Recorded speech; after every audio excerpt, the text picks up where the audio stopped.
20대 대통령에 당선된 윤석열 후보가 통합을 강조한 가운데 새 정부의 인수위원회에 호남 인사들이 얼마나 참여할지 관심입니다. 윤석열 당선인은 보수정당 대선 후보로 광주 전남에서 역대 최고의 득표율을 기록했습니다. 국민의힘은 당대표까지 나서며 앞으로 호남의 달라진 모습을 보이겠다고 약속했습니다. 지역민들은 윤석열 당선인이 선거 과정에서 약속한 지역 공약을 반드시 지켜주기를 희망했습니다. 대통령 당선인에게 바라는 지역민의 목소리를 들어봤습니다. 8명의 사상자를 낸 여천 NCC 폭발 사고의 원인에 대한 조사가 속도를 내고 있습니다. 30년 된 열 교환기의 노후화, 시간에 쫓긴 작업 등이 문제의 원인으로 지목됩니다. 여러분 안녕하십니까? KBC 8시 뉴스입니다. 제20대 대통령으로 선출된 윤석열 당선인은 거듭 통합을 강조했습니다. 윤석열 정부의 국정 청사진을 그릴 인수위원회에 호남 인사들이 얼마나 많이 그리고 누가 포함될지 관심입니다. 정희진 기자의 보도입니다. 첫 일정으로 현충원을 찾은 윤석열 당선인은 위대한 국민과 함께 통합과 번영의 나라를 만들겠다는 메시지를 남겼습니다. 당선 인사에서도 거듭 통합을 강조했습니다. 정치적 유불리가 아닌 국민의 이익과 오로지 국익만이 국정의 기준이 되면 우리 앞에 보수와 진보의 대한민국도 영원함도 따로 없을 것입니다. 0.8%포인트 격차로 가까스로 승리를 거머쥔 데다 여소야대라는 전국 상황을 의식한 것으로 풀이됩니다. 윤 당선인이 강조한 통합 정치의 첫 시험대는 10년 만에 꾸려질 인수위원회가 될 전망입니다. 인수위는 차기 정부의 국정 방향과 정부 부처 개편, 내각 구성 등 향후 5년간의 청사진을 결정하는 만큼 인선에 관심이 모아집니다. 국민들과 특히 이번에 반대했던 진영에 계셨던 분들은 상당히 좀 분노할 것 같아요. 그래서 첫 인사부터 좀 감동을 주면 좋겠다. 인수위원장으로는 안철수 국민의당 대표가 내정된 것으로 알려진 가운데 호남 출신 인사들도 인수위에 일부 포함될 것으로 전해졌습니다. 불모지에서 윤 당선인을 위해 뛴 지역 인사들의 거취도 주목됩니다. 광주에서 국회의원을 지낸 김경진, 송기석 전 의원, 사선 출신의 박주선, 김동철 전 의원 등에게 적지 않은 역할이 주어질 것이란 전망도 나옵니다. 출범과 함께 깊어진 갈등을 해소하고 협치와 통합을 이뤄야 하는 과제를 안게 된 윤 당선인의 행보에 관심이 쏠립니다. KBC 정의진입니다. 제20대 대통령으로 당선된 윤석열 당선인은 보수정당 대선 후보로 광주 전남에서 최고 득표율을 기록했습니다. 국민의힘은 당대표까지 나서며 앞으로 호남의 달라진 모습을 보이겠다고 약속했습니다. 이영길 기자입니다. 국민의힘 윤석열 당선인의 최종 득표율은 광주 12.72%, 전남 11.44%입니다.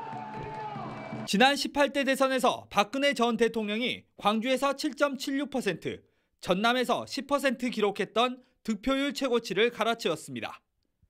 국민의힘은 비록 목표 득표율이었던 호남 30%를 달성하지는 못했지만 이제 시작이라며 앞으로 달라진 모습을 보여주겠다고 강조했습니다. 이준석 대표도 곧바로 광주로 내려와 이틀간의 일정으로 시민들에게 감사 인사에 들어갔습니다. 광주의 발전을 위해서, 호남의 발전을 위해서 꼭 노력해서 여러분의 한 표 한 표에 보답할 수 있도록 하겠습니다. 진심으로 감사합니다. 국민의힘 광주 선대위도 윤석열 당선인의 약속을 꼭 이행하고 호남의 경제가 살아나도록 바꿔나가겠다고 강조했습니다. 더불어민주당 광주 선대위는 해단식을 열고 호남에서 압도적 지지를 보여줬지만 끝내 대선에서 패배했다며 시민들에게 사과와 감사 인사를 전했습니다. 민주당은 광주 시민의 그 염원을 실현하기에는 부족했습니다. 면목이 없고 죄송합니다. 국민의힘은 앞으로 호남에서 적지 않은 지지를 받았던 국민의당과 합당도 계획하고 있습니다. 이번 대선 결과를 토대로 호남에서 보수 정당이 새로운 대안으로 떠오를 수 있을지 관심이 모아지고 있습니다. KBC 이영길입니다. 이번 대선에서 광주는 투표율 1위, 전남은 2위를 기록하며 전국에서 가장 높은 투표율을 기록했습니다.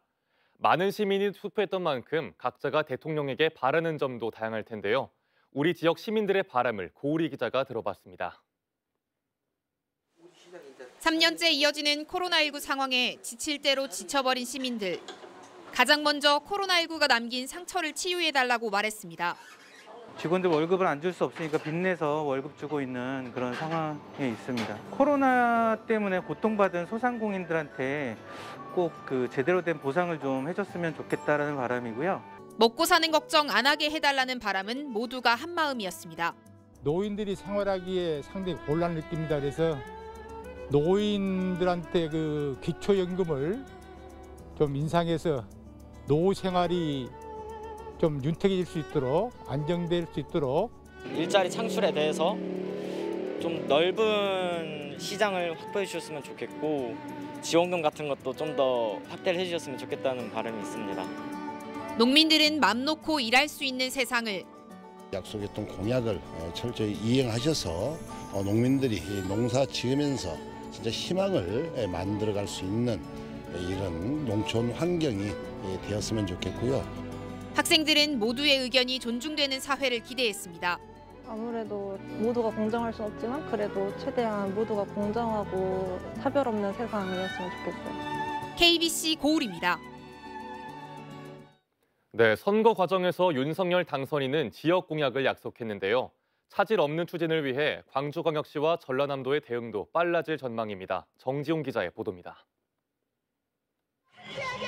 윤석열 대통령 당선인은 선거운동 과정에서 목포를 방문해 지역 발전을 위해 노력하겠다고 밝혔습니다. 수건하시는 세계적인 해양도시 또 바다 식량산업의 중심도시. 윤석열 당선인은 광주와 전남의 지역 발전 공약도 제시했습니다. 광주에는 AI 산업 육성과 광주 영암 초고속도로 건설, 광주 대구간 달빛 고속철도 등 7개 분야 사업입니다. 전남에는 친환경 재생에너지 산업벨트와 고흥 우주항공 산업 클러스터 조성, 서남해안 해양 관광벨트 조성 등 8개 분야 24개 사업입니다. 시도는 지역 공약이 차기 정부 국정과제에 채택될 수 있도록 인수위원회 구성과 운영 과정에서 적극 대응에 나선다는 보관입니다. 또 대선 공약에는 반영되지 못한 지역 주요 현안 사업도 국정과제로 채택되도록 설득에 나설 계획입니다. 저희 지역 공약을 일단은 세부 실행 계획을 수립을 해가지고 직접 인수위원회를 방문을 해서 서정부 국정과제에 반영이 될 수 있도록. 차기 정부 밑그림을 그리는 인수위 구성을 앞둔 가운데 지역 대선 공약을 챙기기 위해 광주시와 전남도의 대응도 빨라질 것으로 보입니다. KBC 정주영입니다.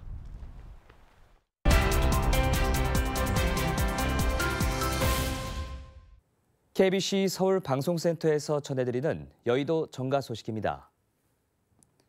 첫 소식입니다. 문재인 대통령이 제20대 대통령으로 선출된 윤석열 당선인에게 축하 인사를 전했습니다.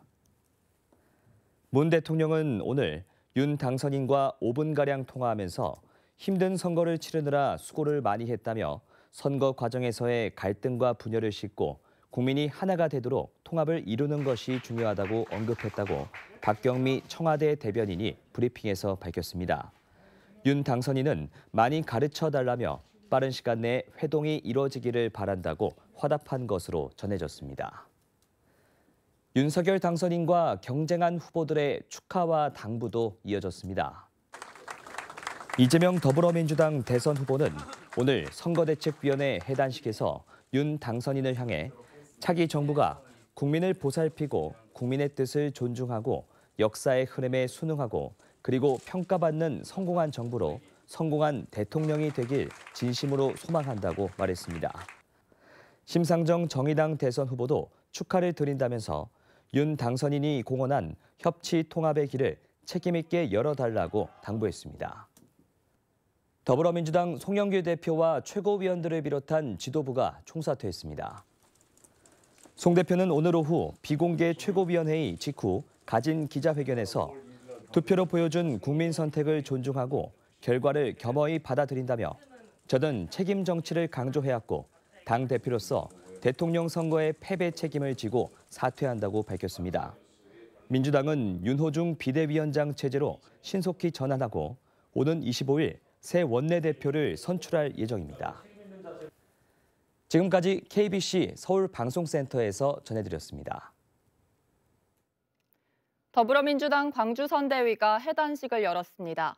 민주당 광주선대위는 오늘 오후 광주광역시당 대회의실에서 해단식을 열고 호남에서 압도적 지지를 보내줬음에도 불구하고 대선에서 패배한 데에 대해 지역 유권자들에게 사과와 감사의 말씀을 드린다고 밝혔습니다. 이재명 민주당 대선 후보는 광주에서 84.82%, 전남에서 86.10%의 득표율을 기록했습니다. 지난달 8명의 사상자를 낸 여천 NCC 폭발 사고의 원인에 대한 조사가 속도를 내고 있습니다.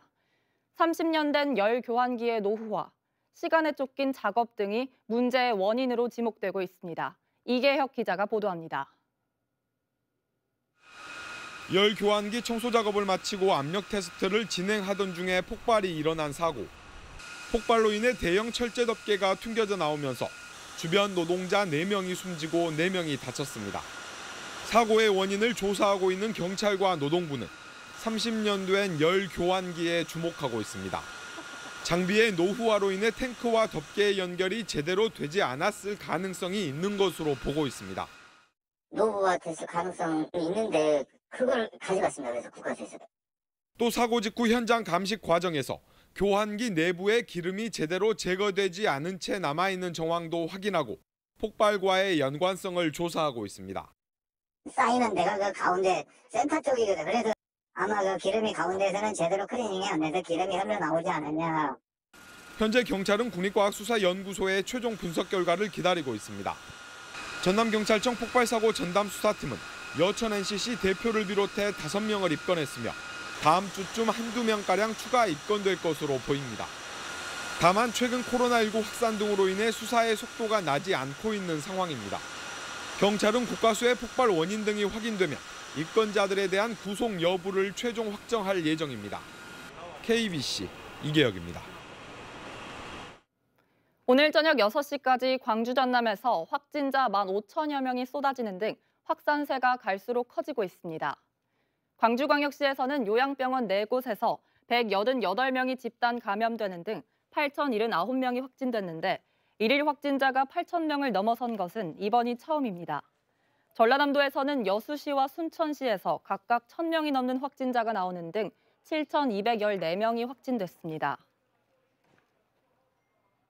지난 4년간 5.18 민주화운동과 관련된 진실규명 제보가 200건 넘게 접수된 것으로 집계됐습니다.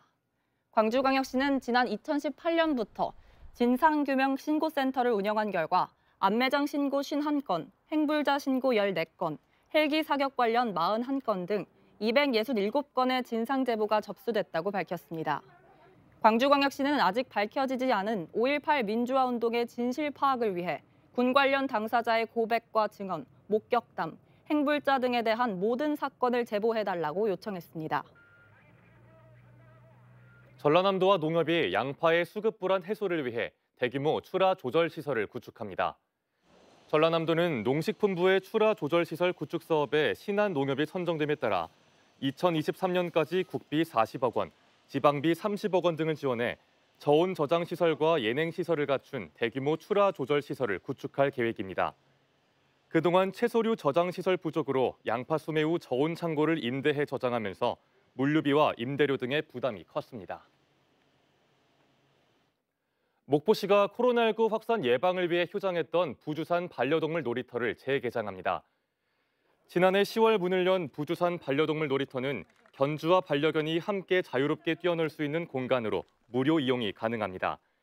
등록을 마친 반려견만 이용할 수 있고 13세 이상의 견주가 동행해야 하며 운영 시간은 화요일부터 일요일 오전 9시부터 오후 6시까지입니다.